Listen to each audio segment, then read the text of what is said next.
सभी दर्शकों का किसानों के डिजिटल अड्डा किसान ऑफ इंडिया में स्वागत है।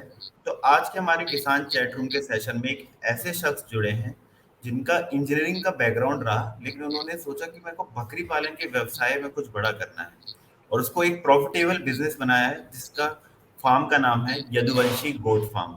और आज हमारे साथ जुड़े हैं नरेंद्र यादव जी। तो नरेंद्र यादव जी, आपका बहुत बहुत स्वागत है हमारे किसान चैट रूम के आज के सेशन में।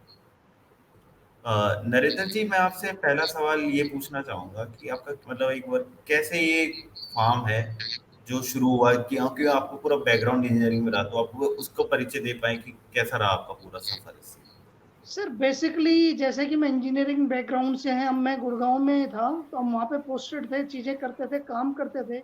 लेकिन एक वो थोड़ी सी हमें ना वो वाला नहीं आ पा रहा था कि हम किसी और के लिए काम कर रहे हैं तो क्यों नहीं हम खुद के लिए काम क्यों नहीं करें। और खुद के काम के लिए सर हमने सारे बिजनेस देखे थे, मोबाइल का हो गया, कुछ भी हो गया, आप मान के चलो हमने सारी चीजें करी, लेकिन इन चीजों के अंदर हमारी इंटरडिपेंडेंसी थी हर चीज के अंदर। जैसे एक फोन है, हमने फोन की शॉप करी, हम फोन लेके आए तो हमारा मार्जिन उस पर 20% फिक्स रहता है। अब पीछे पे डिपेंड रहेंगे, जब उन्होंने फोन भेजा, अगर आज हमारे पास डिमांड लेट से आईफोन आता है तो आईफोन की फर्स्ट डे की जो डिमांड होती है वो इतनी ज्यादा होती है, आप कितने भी ले आओ सब बिक जाएंगे। लेकिन हम उस डिमांड को कभी फुलफिल ही नहीं कर पाते पहले 1-2 महीने, क्योंकि हमें ना उसको पीछे कंपनी से डिपेंडेंट होना पड़ता है। इसी चीज को सोचते हुए मैंने बोला अगर डिपेंडेंसी खत्म करनी है तो हमें ऐसा काम सोचना होगा जो हम इन हाउस काम कर सकें और हमारा रूट से लेके फ्रूट लेवल तक हमारा काम रहे हमेशा। जी।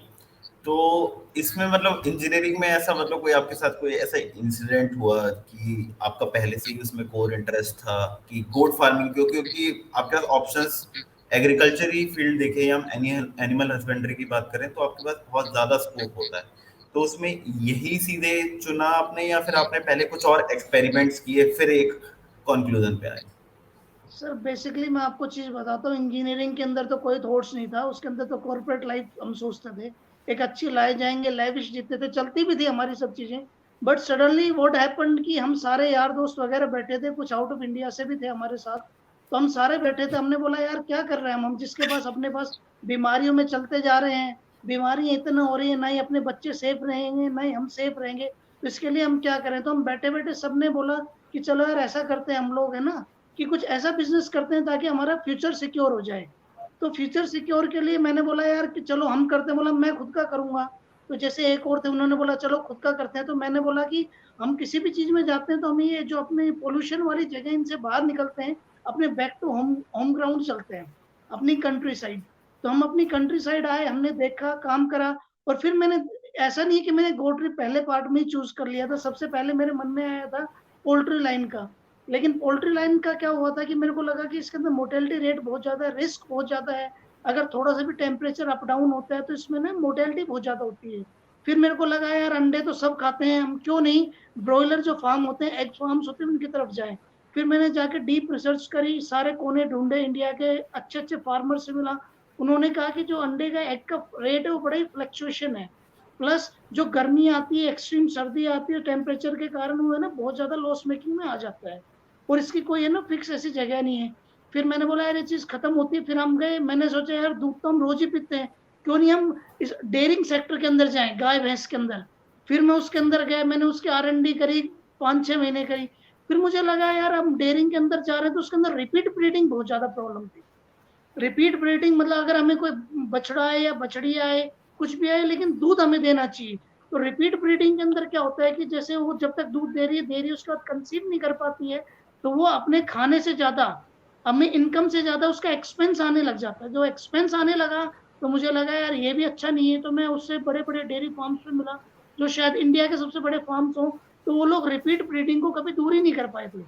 तो मैंने इसी चीज को लेके फिर मैं गोट्री के अंदर आया, मैंने गोट्री के अंदर देखा, तो मुझे लगा गोट्री के अंदर हम कुछ कर सकते हैं। अच्छा क्यों कर सकते हैं, क्योंकि एक गोट ही ऐसा है जिसकी डिमांड यूनिवर्सल है, और हर साल मटन का रेट इंक्रीज हुआ ही हुआ है, चाहे 80 से आप लगा लीजिए, कभी भी लगा लीजिए, चिकन का रेट उसी हिसाब से। देन देर आफ्टर हमने क्या सोचा, गोट्री के अंदर हम करते करते गए, हमने देखते गए, बोला क्या है, फिर हमें पता चला ये साल में 2 बार बच्चे देती है। देन हमें लगा ईद पे इसकी बहुत अच्छी रेट है, फेस्टिव सीजन है।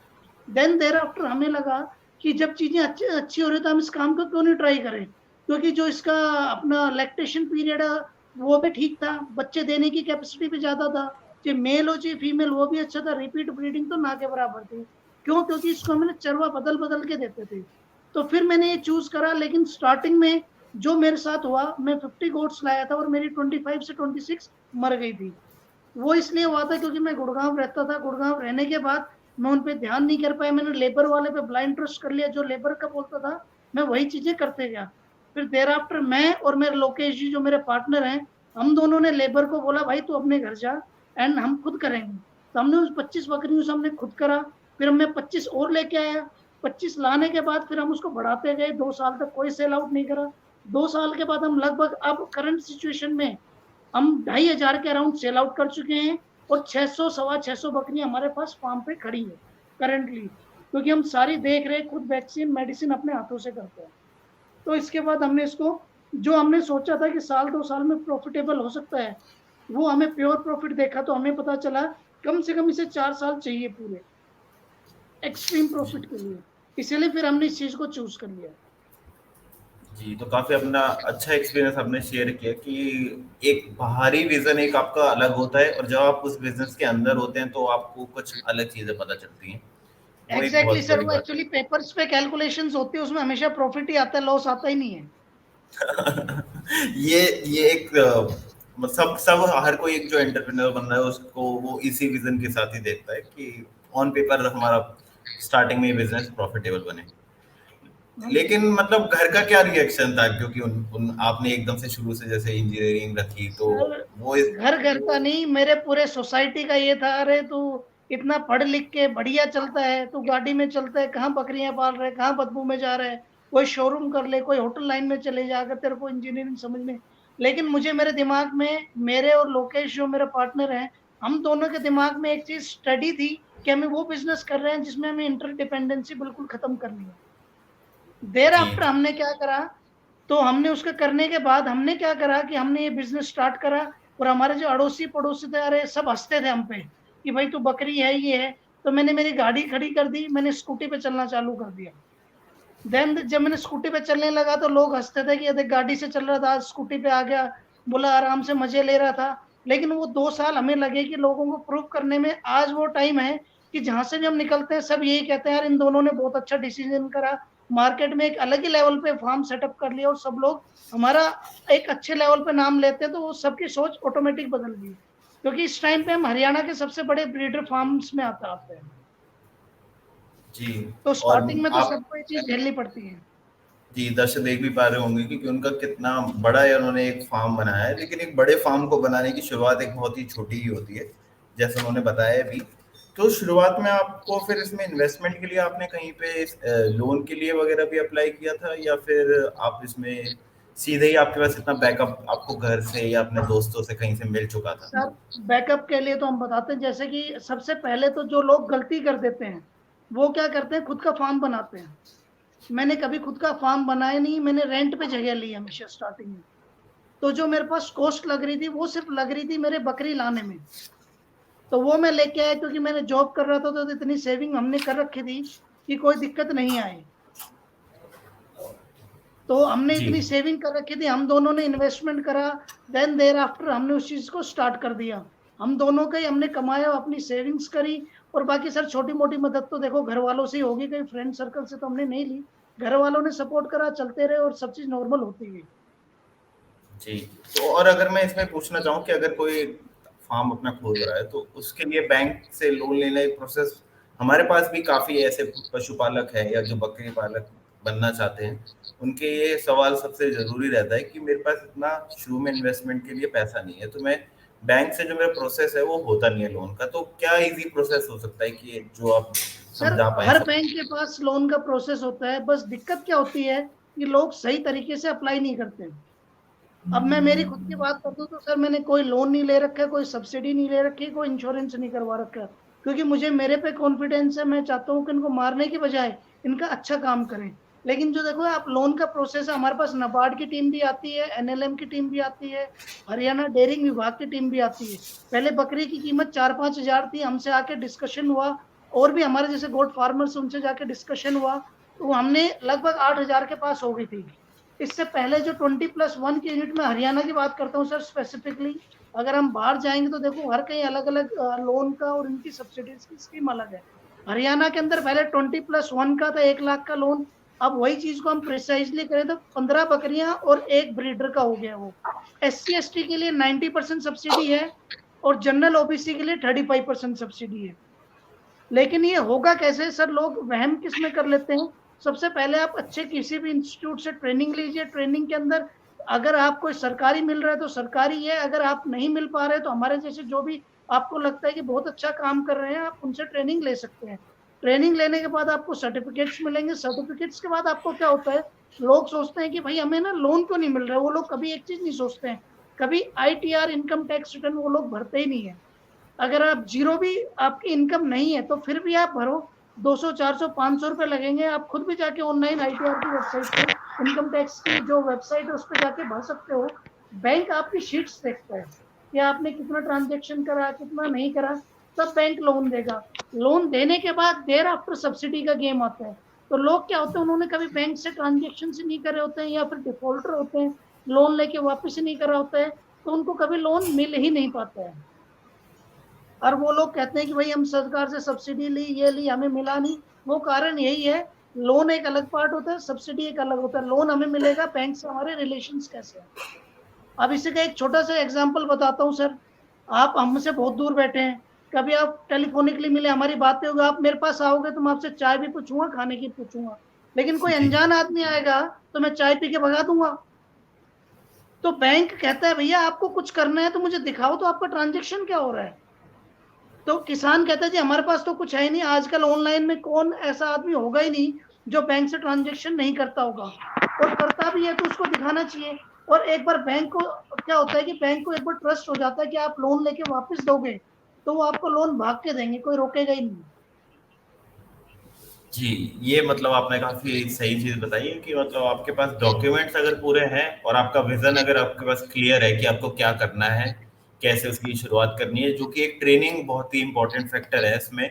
कि आपको ट्रेनिंग अगर आप कहीं से भी ले रहे हैं, चाहे वो गवर्नमेंट हो या फिर नॉन प्रॉफिटेबल ऑर्गेनाइजेशन हो, किसी से भी आप ले ट्रेनिंग, या प्राइवेट ऑर्गेनाइजेशन हो, लेकिन वो लगन से आप अगर वो काम करेंगे तो आपको इस प्रोसेस में ऐसा हो सकता है कि टाइम आपका बढ़ सकता है, लेकिन आपकी स्टेप बाय स्टेप प्रोसेस में आप आगे जरूर बढ़ेंगे।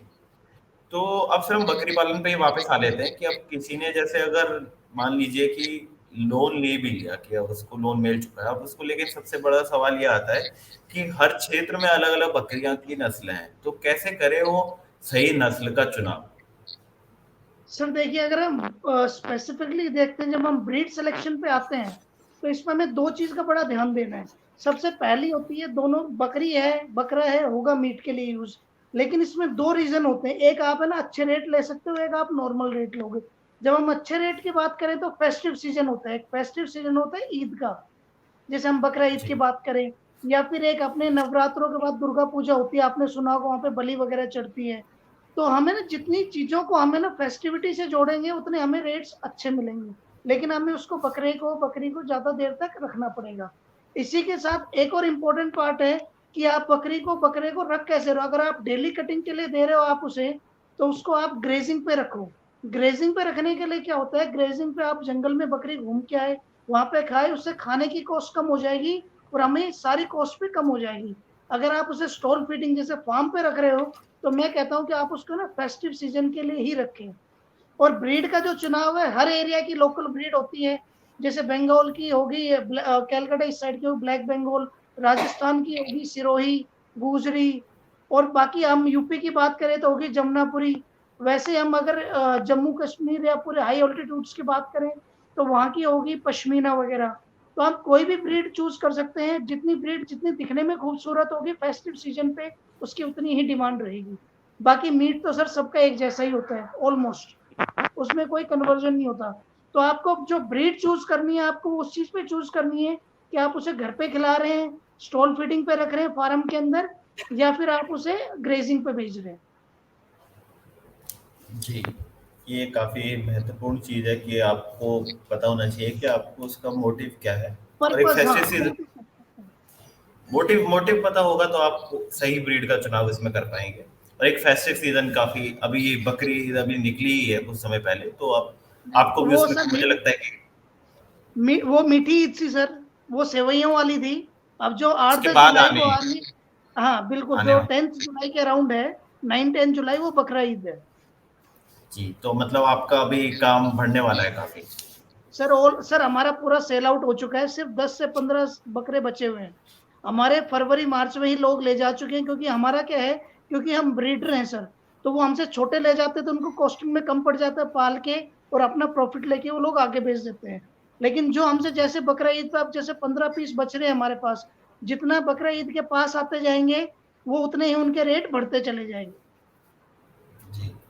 और नरेंद्र जी, मैं इसमें ये पूछना आपसे चाहूंगा कि मतलब आपका वैसे दिनचर्या क्या रहती है इसमें, कि मैं समझ सकता हूँ कि काफी आपको इसमें प्लानिंग रखनी पड़ती है, तो इसमें कुछ आपको इंजीनियरिंग की तरफ से भी हेल्प मिली कि आपने कुछ ऐसे डेटास वगैरह या कुछ शीट्स बना रखी हैं, और आपकी पूरी दिनचर्या क्या रहती है घर की, या आपके पूरे ऐसे हम जाने फार्म पे तो। सर देखिए, इंजीनियरिंग का बैकग्राउंड है तो ये टेक्निकली तो आपको हर चीज में मिले ही मिलेगा उस चीजों में। जैसे फर्स्ट पार्ट क्या है कि अगर आप कोई भी बिजनेस करते हैं तो या तो आपका आउटपुट बहुत हैवी हो, या फिर आप उसमें इनपुट कॉस्ट कम कर दो। तो आप जैसे मेरे फार्म पे, जैसे मेरे पास किसान भाई वगैरह सब आते भी हैं, तो अगर मेरे खुद का यूट्यूब चैनल भी यदुवंशी गोट फार्म, उस पर देखेंगे तो मैं गाजर काटते हुए दिखा रहा हूँ, मशीनरी से दिखा रहा हूँ। कोई भी चरवा इस टाइम पे लेते हैं तो 8-9 रुपए 10 रुपए से कम नहीं है। अगर आप गाजर की बात करें तो गाजर मुझे, जो हम मंडी में जाता हूँ, मेरे को 2.5-3 रुपए किलो मिल जाती है, जो छोटा चूरा होता है। अगर आप गाजर को इनडायरेक्टली देखते हैं, गाजर को गाजर की तरह से नहीं, मिनरल एफिशिएंट की तरफ से आप देखते हैं, तो इसमें क्या होता है कि इसमें हीमोग्लोबिन, आयरन, कैल्शियम सबका रिच होता है। इससे ब्लड सर्कुलेशन बहुत अच्छा हो जाता है, फैट बहुत अच्छा आता है। हमारा पेट होता है उसमें डाइजेस्टिबिलिटी बड़ी अच्छी आती है, फाइबर बड़ा अच्छा होता है। हम चरवे से नीचे खिलाते हैं और उसमें करते हैं। और आप देखोगे तो हमने गाजर को जो मशीन लगा रखी है, तो इसमें छोटे छोटे टुकड़े करती है, जूस नहीं निकालती है कभी भी। तो उससे क्या होता है कि बकरी को खाने में आसानी होती है। उसमें हम नमक मिला देते हैं, काले नमक के डले रख देते हैं, और इनको खाने में भी अच्छा होता है और हेल्थ इनकी डबल हो जाती है। वैसे हम गाजर के अलावा बात करें, इस टाइम पे हमारा पंपकिन चल रहा है, लौकी चल रहे हैं, टिंडे चल रहे हैं, सब इसी कॉस्ट पे चल रहे हैं। तो इसी कॉस्ट को कम करने के लिए अपन हम मैं मार्केट जाता हूँ, मंडी जाता हूँ, रोज खरीदता हूँ, और रोज इसको, ताकि कॉस्ट कटिंग पे मैं ध्यान देता हूँ। प्लस अगर आप मेरा फार्म देखेंगे तो ये बड़ा ही टेक्निकल तरीके से बना हुआ है। ईस्ट टू वेस्ट डायरेक्शन है, क्रॉस वेंटिलेशन है, आपकी सर्कुलेशन है, पानी में एकदम क्लीन रखता हूँ, किसको कहाँ रखना है वो चीजें ध्यान है, किस बच्चे को कहाँ पे पार्टीशन पे लाना है। जो वीडियो चल रही है इसमें सारे बच्चे हैं, तो मेरे पास 200 400 500 बच्चे एक टाइम पे हो जाते हैं। तो उनको दूध कैसे पिलाना है, उनकी आइडेंटिफिकेशन कैसे करनी है, किस बकरी का कौन सा बच्चा है, हम सबको इस हिसाब से रखते हैं हम चीजों को लेके। जी, तो ये काफी मतलब इसमें ऐसे टेक्निकल रहता है। तो अब आपने खाने की बात की है, तो हम खाने की बात पे ही समझते हैं कि जैसे अभी गर्मियों का भी समय चल रहा है, तो ये हरे चारे का जो हम ग्रीन फॉडर भी कहते हैं, उसका मैनेजमेंट कैसे करें कि वो पूरे साल उसका मैनेजमेंट कर पाए, और इस समय तो सबसे ज्यादा जरूरत है। सर एग्जैक्टली मैं आपसे कहने भी वाला था। जो ड्राई पाउडर होता है वो तो साल में एक बार इकट्ठा हो जाता है, जैसे ग्वार मूंगफली का हो गया, या दलहन का कोई भी ले लो आप, मसूर हो गया, चने हो गए, कुछ भी आप उसे आप साल में एक बार इकट्ठा कर सकते हो। लेकिन जो ये ग्रीन पाउडर है, हरा चारा, ये हर किसान की प्रॉब्लम अगर आप देखेंगे, वो कहते हैं कि साल में हमें 2 बार ऐसा जरूर आता है जब हम उसको, है ना, ड्राई पीरियड रहता है, ग्रीन पाउडर दे ही नहीं पाते हैं। ये सिर्फ बकरी बकरी के लिए नहीं, ये आपके भैंसों गायों के लिए भी दिक्कत आती है। उससे क्या होता है, पशु बीमार हो जाता है, पशु हीट स्ट्रोक में आ जाता है, दूध कम कर देता है। तो हम इस चीज को कैसे रोकें, इस चीज को रोकने के लिए मेरा बहुत ही सिंपल सा लॉजिक है। हो सकता है कि इन चीजों को जब मैं, मेरी हिंदी में हमारे यहाँ मिलता है, आपके वो किसी और नाम से मिलता हो, आपको सितंबर से मैं स्टार्ट कर देता हूँ सर शेड्यूलिंग, ताकि आपका ये कभी टूटेगा ही नहीं। आप सितंबर के अंदर क्या कर सकते हैं, जई, रजका, प्लस में आप चाइनीज कैबेज, जिसे गोभी सरसों भी कहते हैं, ये आप उगा सकते हैं। साथ में इसके एक दो और चीजें आती हैं, जैसे स्टेट वाइज बदलती हैं, इन चीजों को आप उगा दो। करेक्ट 45 से 60 डेज के बाद इसकी पहली कटाई आ जाएगी, फिर आपको हर 20 दिन में इनकी कटाई मिल जाएगी। ये आपकी चलती है लगभग, जो हमारी जई हो गई, कासनी हो गई, ये चीजें हमारी चलेंगी मार्च तक। मार्च के बाद ये खत्म हो जाएंगी। देन देर आफ्टर रजका चलता है हमारा जून तक। लेकिन जैसे जो मार्च आता है, मार्च में आपको मक्का उगा सकते हो, मल्टीकट मक्का चल रहे हैं, जो आपके 5 से 7 बार कटाई देगा। आप इसमें बाजर उगा सकते हो, जो आपके 7 से 8 कटाई देगा, जो चलता है दिवाली तक। अब दिवाली तक ये कवर हो गया, जून तक आपका रजका चल रहा है। तो आपका जून का जब तक रजका खत्म होगा, आपकी बाजर चलती जाएगी दिवाली तक। दिवाली आपकी आती है अक्टूबर नवंबर, सितंबर में आपकी दूसरी फसल होगी। तो कभी भी आपका हरे चारे का ब्रेक डाउन नहीं होगा।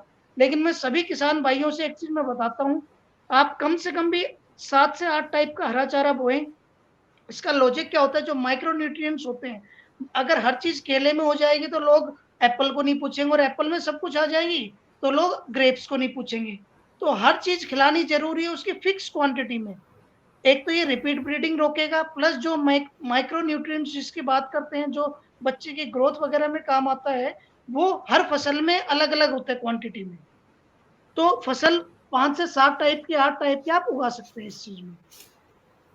जी, ये काफ़ी एक अच्छी बात है कि मैनेजमेंट के लिए अब आप सितंबर में आप मई से ही अगर सोचेंगे तो आप उस फसल को लगा भी पाएँगे, वो उग भी पाएगी उस समय में। तो अभी एक बहुत ही सही समय है कि आप पूरा प्लान कर लें अपने साल भर का। तो सर अगला बेसिक मेरा इसमें जी, जी, आप बताइए? सर बेसिकली क्या होता है कि जब मैं सुबह 5 साढ़े 5 बजे उठता हूँ, तो मेरी प्लानिंग नेक्स्ट वीक की होती है।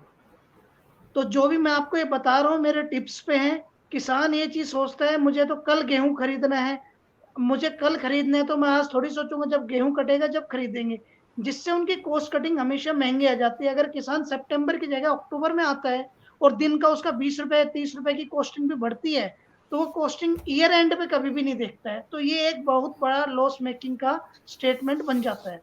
तो हमें प्लानिंग करनी बहुत ज्यादा जरूरी है, हर दिन प्लानिंग करनी है, कोई दिन नहीं छोड़ना है हमें। जी, और अब आपने जैसे बताया कॉस्ट कटिंग की बात ही, तो मैं आपसे पूछना चाहूँगा कि एक बकरी पर कितने साल, मतलब पूरा अगर देखें कितना खर्च होता है एक साल भर के अंदर? सर लास्ट ईयर का मैं बता देता हूँ, क्योंकि इस बार तो गेहूं भी बढ़ गया है। पहले पिछले साल 1900 था, इस बार 2500 हो गया है। सरवा भी 5-6 रुपए मिलता था, इस बार 9-10 रुपए हो गया है, क्योंकि बारिश थोड़ी सी गलत हो गई थी हमारी साइड। तो इससे पहले का 6500 6500 रुपए सालाना एक बकरी का खर्चा होता है। ये जब होता है कि अगर कोई किसान कुछ भी नहीं उगा रहा है, सिर्फ बकरी पालन कर रहा है, आप हाँ बिल्कुल वो सर, ये कॉस्ट। कमर्शियल जो मेरे लिए पड़ रहा है, अगर एक किसान खुद उगा रहा है और खुद के खेतों से आ रहा है, या क्योंकि सर हमारा क्या होता है, हम स्टोकिस्ट के पास हमारा स्टॉक होता है, स्टोकिस्ट हमारे पास भेजता है, तो हमारे पास बीच में ट्रांसपोर्टेशन और मीडिएशन का बहुत ज्यादा चार्ज लग जाता है। अगर किसान खुद खेतों से इकट्ठा करे, खुद उगाए, तो उसकी कॉस्टिंग ज्यादा नहीं तो 30 से 40% कम हो जाएगी। जी, तो कॉस्टिंग एक उसकी कम हो जाती है, और दूसरी मैं इसमें कहूँगा कि जैसे हम वीडियो में भी देख पा रहे हैं कि उनको अलग अलग रख रखाव में देखें, तो ये जो इनका जैसे बाल वगैरह अगर कट करने वगैरह है, तो इनका भी कोई एक फिक्स टाइम होता है कि आपके पास, या फिर आपको ये रेगुलर इंटरवल पे करना ही होता है? नहीं नहीं सर, इनका भी फिक्स टाइम होता है। एक्चुअली होता क्या है, हम बकरी को नहलाते भी हैं। अब बकरी को हम्म। नहलाने का टाइम क्या होता है सर, जैसे मार्च होली के बाद है, हम एक बार नहलाएंगे, फिर हर महीने एक बार नहलाते हैं बकरियों को। उससे क्या होता है, जो बकरी के शरीर पे मिट्टी होती है, जो होते हैं पिस्सू होते हैं, वो सब खत्म हो जाते हैं। हमारे पिछले साल तक हमारे लगभग 20 से 25 हजार के साबुन लगते थे, जिसमें साइपरमेथ्रिन सोल्ट होता है जो पिस्सू खत्म करते हैं। तो 20 हजार के साबुन लगते थे, तो मैंने trimming machine made in USA से मंगवाई है। तो इसके अंदर क्या हो, ट्रिमिंग होने के बाद आप बिलीव नहीं करेंगे, मात्र 1000 से 1500 रुपए हमारे लगे हैं। पहले हमारी एक साबुन से 3 बकरियां नहाती थी, अब हमारे 20 20 बकरियां एक साबुन से नहा रही है। तो हमारी कॉस्ट कटिंग है ये। प्लस बकरी को रिलैक्स फील हो रहा है, गर्मी नहीं लग रही है, प्लस जो इसके ऊपर नया कोट आ रहा है वो शाइनिंग वाला है हमेशा। जी, तो मतलब अभी एक बहुत ही सही समय है, क्योंकि गर्मी का मौसम चल ही रहा है अभी, तो अगर इस टाइम पे आप ट्रिम करते हैं तो काफी आपके लिए फायदेमंद रह सकता है वो। एग्जैक्टली सर, हाँ जी। तो और इसमें आपने बताया कि जो टेक्नोलॉजी की बात करें, तो आपके पास क्या क्या अलग अलग टेक्नोलॉजीज हैं जो आपने अपने फार्म में इनबिल्ड कर रखी हैं? सर सबसे पहले मैं बात करता हूँ, तो आपने ट्रिमर तो आपने दिखाई दी है, जो अभी मैंने एक साल पहले मंगवाया है लगभग। इसके बाद जी। है, मैं बकरियों को नहलाने के लिए जेट स्प्रे यूज करता हूँ। ओके। जैसे उसमें जेट स्प्रे यूज करके, जैसे उसमें ऊपर से जैसे बारिश हो रही है वैसे आता है, एक लेबर को लगा देता हूँ, साबुन लगा के नहला दो। पहले हम एक एक बकरी नहलाते थे, तो हमें दिन की सिर्फ 10 से 15 बकरी नहला पाते थे 3 से 4 घंटे में। जेट स्प्रे आने के बाद एक दिन में मैं 100 से 150 बकरियां नहला देता हूँ। तो एक तो हमारा टाइम कम लगता है और चीजें इजीली हो जाती हैं। फिर जैसे हर फार्म पे लेबर की दिक्कत आती ही आती है। जो किसान भाई खुद करता है वो तो बहुत अच्छा है, लेकिन कमर्शियल फार्म पे बात करें तो एक ये भी बहुत बड़ा कारण है कि लेबर मैनेजमेंट, लोगों की लेबर भाग जाती है, जिससे उनको फार्म बंद करना पड़ जाता है। तो मैंने फार्म पे ग्रीन पाउडर काटने के लिए मैंने अपने ब्रश कटर ले रखा है कि अगर लेबर चली जाती है तो ग्रीन पाउडर कर दें। जो मैंने गोडाउन बनाया, मैंने उसको इतने पास में बनाया है कि हमारे कोई दिक्कत नहीं है चरवा डालने में। हम 600 से 650 बकरियों का चरवा सुबह आधा घंटा और शाम को आधा घंटा लगता है डालने में, हार्डली। प्लस हम इसके बाद अगर हम छोटी छोटी चीजों की बात करेंगे तो हमारे पास हुफ ट्रिमिंग के हमारे सारे टूल्स हैं। लगभग जो हमारा चरवा ऊपर चढ़ाने के लिए सारे टूल्स हैं। अगर मैं एक मोटी मोटी बात करूं तो 3 से 4 लाख की मशीनरीज मेरे फार्म पे है जो मेरे डे टू डे लाइफ में यूज होती है। जी, तो मतलब एक टेक्नोलॉजी और हम टेक्निकली भी बात करें और फिर उसके बाद थियोरेटिकल नॉलेज, काफी मतलब चीजों का एक तरीके से मिक्सचर है। जब भी आप कोई भी बिजनेस शुरू करने, खाली हम बकरी पालन की बात नहीं करें, कोई भी बिजनेस देखें तो हर चीज का आपको पूरा नॉलेज, फिर उसको आपको प्रैक्टिकल इम्प्लाई करना है। और टेक्नोलॉजी भी ऐसी रखनी है कि आपकी जो इनपुट कॉस्ट आ रही है, जो आप इन्वेस्ट कर रहे हैं, वो हमेशा कम हो पाए। ऐसा ना हो कि उस टेक्नोलॉजी से आपको लेबर कॉस्ट भी बढ़ रही है, कि आपको लेबर कॉस्ट उतनी ही ज्यादा बहुत बढ़े। एग्जैक्टली तो सर, टेक्नोलॉजी जब हम इंट्रोड्यूस करते हैं तो हमारी दो चीज बचानी चाहिए। वो एक तो पैसा, एक टाइम, और प्लस वो टेक्नोलॉजी टाइम कम करे, टाइम बढ़ाए नहीं, हेक्टिक नहीं करे उस चीज को। जैसे मैंने आपको जी एग्जांपल दिया, जेट शावर जो हम यूज करते हैं, पहले दिन की 15 बकरी, अब हम 150। तो मैं 10 गुना आगे जा चुका हूँ उस चीज को लेके। तो पहले लेबर पूरे महीने लगी रहती थी नहलाने में, जब नहीं नहा पाती थी।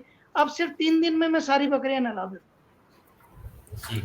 और एक और मैं इसमें आपसे चीज पूछना चाहूंगा कि जैसे आपका खुद का यूट्यूब चैनल भी है, तो यदुवंशी गोट फार्म चैनल है, आप भी देख सकते हैं उसमें।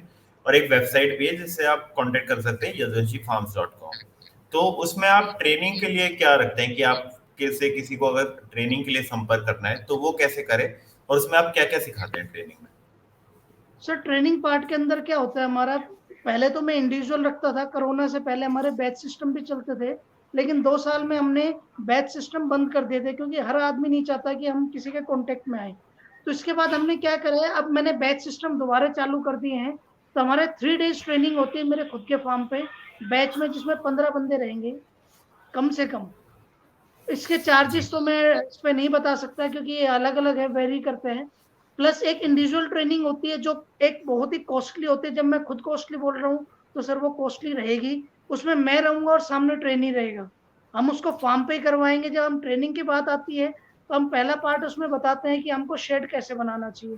सेकंड पार्ट के अंदर हम बताएंगे मेडिसिन वैक्सीन का क्या रोल होता है। थर्ड पार्ट के अंदर रहेगा कि फूड और उसके माइक्रो न्यूट्रिएंट्स क्या क्या रहेंगे, क्या क्या खाना खिलाना चाहिए। देन देर आफ्टर हमें उन चीजों का बताएंगे कि जब आपने फार्म बना लिया, सब कुछ कर लिया, तो उनकी मार्केटिंग कैसे करें। तो हम इन एंड आउट ट्रेनिंग देते हैं। प्लस इसमें क्या है, थ्योरेटिकल हम जितने एफएक्यूज होते हैं, फ्रिक्वेंटली आस्क्ड क्वेश्चंस होते हैं, वो सारी चीजें सिखाते हैं। प्लस जो हमारे ट्रेनी होते हैं, हम उनके हाथ से हमारे सामने बकरियों को इंजेक्शन लगाना, खुर काटना, उनको नहलाना, सारी चीजें उनके हाथों से हमारे सामने करवाते हैं, ताकि वो एक डॉक्टर की कॉस्ट बचा पाए।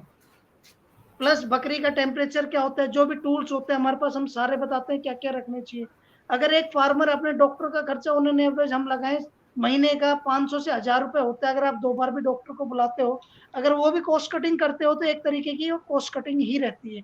तो हम फार्म पे पूरी प्रैक्टिकल ट्रेनिंग बताते हैं, क्या खिलाना चाहिए, क्या मिनरल मिक्सचर, कैसे मार्केटिंग, हम सारी चीजें बताते हैं। जी। और आपने अभी एक बात बताई इसमें, दवा वाली बात, तो मैं उसमें यही आपसे पूछना चाहूंगा कि ऐसी कौन सी आमतौर पे बीमारियां लगती हैं, और उसके लिए फिर आपका इलाज के लिए क्या आप खुद उसका इलाज करते हैं या आपके पास डॉक्टर कंसल्टेंट है, उसके लिए क्या एक प्रक्रिया है आपकी? सर पहले तो हमने डॉक्टर्स को रखा था 1 साल तक।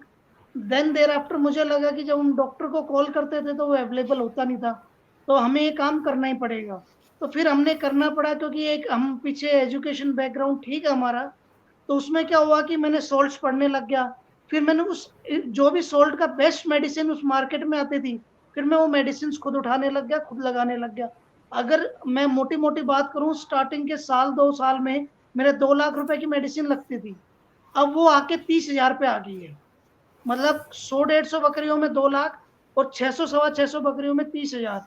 वो कॉस्ट कटिंग इसलिए आ गई क्योंकि मैं उनको हेल्दी मैनेजमेंट देखने लग गया, अच्छा खिलाने लग गया, तो मेडिसिन ऑटोमेटिकली कम हो गई, ना के बराबर मेडिसिन लगती है मेरे फार्म पे। अब आपने उसमें कॉस्ट की हम काफी टाइम से बात कर रहे हैं और दर्शकों को अलग अलग कॉस्ट के बारे में तो बता रहे हैं हम, लेकिन हम पूरा देखें तो बकरी पालन का जो एक व्यवसाय है, इसको मुनाफा लाने में आपने बोला था कि आपको 4 साल एक तरीके से लगे थे कि आपको प्रॉफिटेबल बिजनेस, जो और भी सर बता दें। प्योर प्रॉफिट हम कहते हैं। तो उसको आप ये बताएं कि किसी को अगर जैसे क्या एक मिनिमम बकरियां रखनी पड़ेंगी उसको कि वो उसको प्रॉफिटेबल बिजनेस पे ला पाए, और कैसे आ पाएगा वो बिजनेस प्रॉफिट में?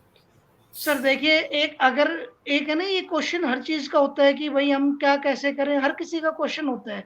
तो मैं सबको एक ही चीज जवाब देता हूँ, अगर खुद आप कर रहे हैं, खुद आप लेबर हैं, आपको लेबर नहीं रख रहे हैं, तो 5, 10, 15, 20 बकरी से आप चालू कर सकते हैं बिना हिचक के। लेकिन आप लेबर रख रहे हैं तो लेबर आप कोई भी रखो, 12,000 पर मंथ से नीचे लेबर आपको नहीं मिलेगी, जिसका खाना वाना रहना सब कुछ आप लगाते हैं। तो अगर हम साल की एवरेज लगाते हैं तो 1,44,000 हो गया, 1.5 लाख मान लेते हैं मोटा मोटा। ये जी। कॉस्ट आपको अपने प्रॉफिट में से देनी होती है। तो इसमें जी। हमें क्या करना होता है, प्रॉफिटेबल के लिए अगर आप लेबर रख रहे हैं तो कम से कम 50 बकरियों से चालू करें। लेबर नहीं रख रहे हैं तो 5 से 10 से 15 से 20 से आप कभी भी चालू कर सकते हैं। हमें 4 साल क्यों लगे, क्योंकि हमें लोगों का पता नहीं था इस बिजनेस को कैसे करना है, मोर्टेलिटी कैसे आ गई, दिक्कत आ गई। लेकिन इस टाइम पे मैं आपको बताता हूँ, अगर आपको प्योर प्रॉफिट में जाना है बिजनेस में, तो आपको 2 साल वेट करना है। 2 साल तक आपको कोई भी अपनी बकरी नहीं बेचनी है, सिर्फ बकरे बकरे बेचने हैं। जो बकरी का प्रोडक्शन आपके फार्म पे आता जाएगा, उसको आप स्टॉक करिए। 2 साल बाद आपका प्रॉफिटेबिलिटी एक अलग ही लेवल पे आ जाएगा। और अक्सर लोग क्या करते हैं, 2 साल से पहले बकरी बेचना चालू करते हैं, इसलिए वो कभी भी प्रॉफिट वाले बिजनेस पे नहीं आ पाते। जी। और आखिरी में बस एक ही मेरा इसमें सवाल रहेगा आपसे कि आपका साल का टर्नओवर देखें तो वो किस तरीके से कॉस्ट कटिंग में देखें, रेशो अगर हम लगा लें तो, अगर हम फिगर्स की बात ना करें तो, कि इतना मेरा मुनाफा आता है और इतना मेरा इन्वेस्टमेंट होता है उसमें। सर देखिए, मैं आपको बता चुका हूँ, अगर हम इंटरव्यू को थोरोली जो देख रहा होगा ना, वो चीजें समझ हम्म। जाएगा। हमने बकरी का खर्चा 6,500 बताया है। ठीक जी। है सर, बकरी 20,000 की जाती है, 20 से 25,000 एडल्ट, 2 साल से ऊपर। और बकरा होता है जो ईद पे, वो लगभग 18, 19 हजार से लेके 25, 30 हजार तक जाता है, 1 साल तक का, 1, 1.25 साल, 1.5 साल तक का। तो आप देख लीजिए सर, हम एक हिस्सा लगा रहे हैं और 3 हिस्से कमा रहे हैं, तो इससे ज्यादा तो कोई प्रॉफिटेबल होता ही नहीं है। तो आप मेरे फार्म के आप देखेंगे, किसी के भी फार्म पे देखेंगे, तो सीधी कैलकुलेशन ये 1:3 का रेशियो है। जो इस रेशियो को मेंटेन नहीं कर पा रहा है, वो एक प्रॉफिटेबल बिजनेस में कभी भी नहीं ले जा सकता।